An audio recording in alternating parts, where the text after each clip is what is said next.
असीं ॻाल्हि करे रहिया आहियूं हिन जर्नलिज़म जी। ही जेको असां मुआशरे में तव्हां ऐं असीं वेठा आहियूं उते ई रिपोर्टर्स माशाल्लाह असीं पंहिंजी सोसाइटी में खोड़ सारा ॾिसूं था, एंकर्स ॾिसूं था जेके अची करे बाद में असांजा टीवी होस्ट बि थी वञनि था। बहितरीनु ॻाल्हि आहे, इहा तरक़ी आहे। पर जेकी असां सहाफ़त जी दुनिया ॾिसूं था उन में जेके सहाफ़ी जल्दी जल्दी अची करे सहाफ़ी थियणु ऐं पंहिंजे लाइ कुझु ठाहे वठणु, मां उन्हनि जी बि ॻाल्हि ज़रूरु करणु चाहींदमि। किथे पिया ॾिसो पोइ सहाफ़त वञी किथे बीहंदी अॻियां?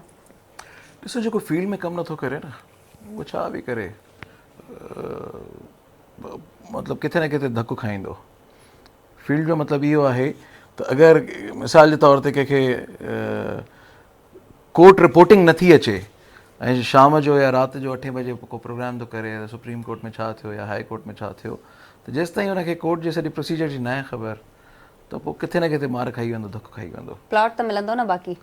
हर शइ प्लॉट त न आहे न, जी हर शइ प्लॉट न आहे जी। न। ईअं त ख़ैर उहो त सहाफ़ियुनि खां वधीक शाइर अमीर आहिनि।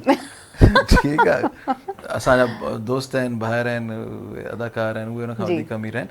प्लॉट चवण जो मतिलबु इहो आहे त मटीरियल शयूं एतिरो मैटर नथियूं कनि या उनजी सस्टेनेबिलिटी एतिरो मैटर नथी करे। मां तव्हांखे पोइ बि ॿुधायां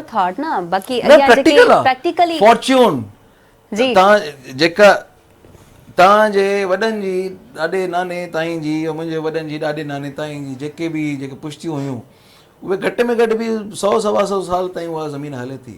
उन खां पोइ आख़िरी जेका टी नसल आहे न उहा शायदि उन वटि कुझु बचे त बचे या जेके बचाइण ॼाणनि, न त चौथी नसल जेका आहे बुख ते वेठी आहे। त जेके बि अॼु जेको कमाइनि था उहो कहिड़ी गारंटी आहे त नेक्स्ट 50 साल 100 साल ताईं हलंदो या न हलंदो, इहो ज़हन में रखो।